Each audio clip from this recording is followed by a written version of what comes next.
இதுக்கு அந்த match referee தான்ப்பா காரணம். அவர் மேல நடவடிக்கை எடுங்க. இப்படிதாங்க பாகிஸ்தான் கிரிக்கெட் போர்டு சின்ன பிள்ளை மாரி போய் ஐசிசி கிட்ட வந்து கம்ப்ளைண்ட் பண்ணியிருக்காங்க. இதுக்கு ஐசிசி என்ன தெரியுமா பண்ணியிருக்காங்க? "அப்படிலாம் வந்து நடவடிக்கை எடுக்க முடியாது. போய் போய் வேலைய பாருங்கன்னு" சொல்லிட்டு தலையில தட்டி அனுப்பிவிட்ட மாரி அனுப்பிவிட்டாங்க போலங்க. இன்னைக்கு நம்ம வீட்ல இத பத்தி தான் வந்து பார்க்க போறோம். நம்ம எல்லாத்துக்குமே வந்து தெரியும் இந்தியா வெர்சஸ் பாகிஸ்தான் மேட்ச் வந்து நடந்துச்சு. இதுல வந்து நம்ம Indian cricket players Pakistan players கூட வந்து ஹேண்ட் ஷேக் பண்ணிக்கவே இல்லங்க. இப்ப இதுக்கு தான் வந்து பாகிஸ்தான் என்ன பண்ணியிருக்காங்க அப்புட்ன்னா, இந்த மாரி இந்தியன் பிளேயர்ஸ் ஹேண்ட் ஷேக் பண்ணாம இருந்ததுக்கு, மேட்ச் ரெஃப்ரியான ஆன்டி பைகாட் தான் வந்து காரணம். இவர் மேல நடவடிக்கை எடுக்கணும். இவர் மேல நடவடிக்கை எடுக்காம இருந்தா, நாங்க சும்மா விடமாட்டோம். அடுத்து இவர் மேட்ச் ரெஃப்ரியா இருந்தாருன்னு வச்சுக்கோங்களேன், நாங்க அந்த மேட்ச வந்து பாய்காட் பண்ணுவோம்.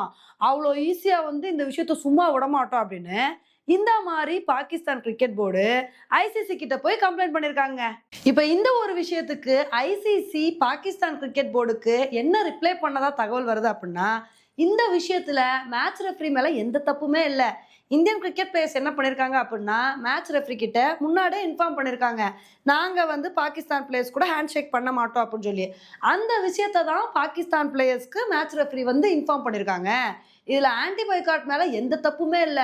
நீங்க சொல்றதுக்காண்டி அவரெல்லாம் வந்து நாங்க அவர் மேல நடவடிக்கை எடுக்க முடியாதுன்னு, இந்த மாரி ஐசிசி பாகிஸ்தான் கிரிக்கெட் போர்டுக்கு ரிப்ளை பண்ணதா ஒரு சில தகவல் வந்துட்டு இருக்குங்க.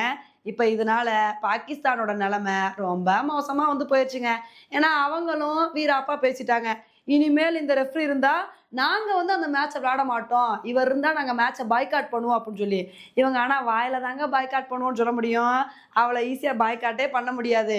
இவங்க யுஏஇ கூட விளையாடுற மேட்ச பாய்காட் பண்ணா என்ன தெரியுமா ஆகும்? இவங்க ஆசியா கப் டோர்னமெண்ட்ட விட்டே வெளிய போயிருவாங்க. அந்த மாரி ஒரு சிக்கலான சிச்சுவேஷன்ல தான் இப்ப பாகிஸ்தான் வந்து இருக்காங்க.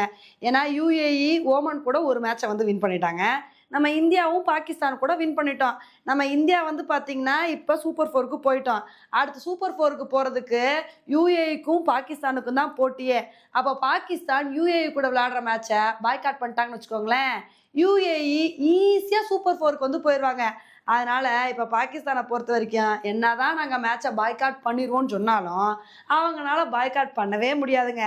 இப்ப பாய்காட் பண்ணாம யுஏஇ கூட விளையாண்டா கூட, எல்லாரும் என்ன தெரியுமா கிண்டல் பண்ணுவாங்க? "என்னமோ வீராப்பா பேசுனீங்க, அந்த மேட்ச் ரெஃப்ரி இருந்தா நாங்க வந்து மேட்ச பாய்காட் பண்ணிருவோம்னு சொல்லி, இப்ப 2 பாயிண்ட்டுக்காண்டி இப்படி போய் விளையாடுறீங்க" அப்படின்னு இந்த மாரி பாகிஸ்தான் கிரிக்கெட் டீமையே கிண்டல் பண்ணுவாங்க. இப்ப இது மாரி ஒரு இக்கட்டான சிச்சுவேஷன்ல தாங்க வந்து பாகிஸ்தான் கிரிக்கெட் டீம் வந்திருக்காங்க. இது உண்மையிலே பாகிஸ்தானுக்கு தேவையில்லாத வேலை அப்படின்னு தாங்க வந்து சொல்லணும். ஆல்ரெடி இந்தியா கூட மேட்ச்ல தோத்து போயிட்டாங்க. தோத்தது மட்டும் இல்லாம பல அவமானத்த வந்து பட்டாங்க.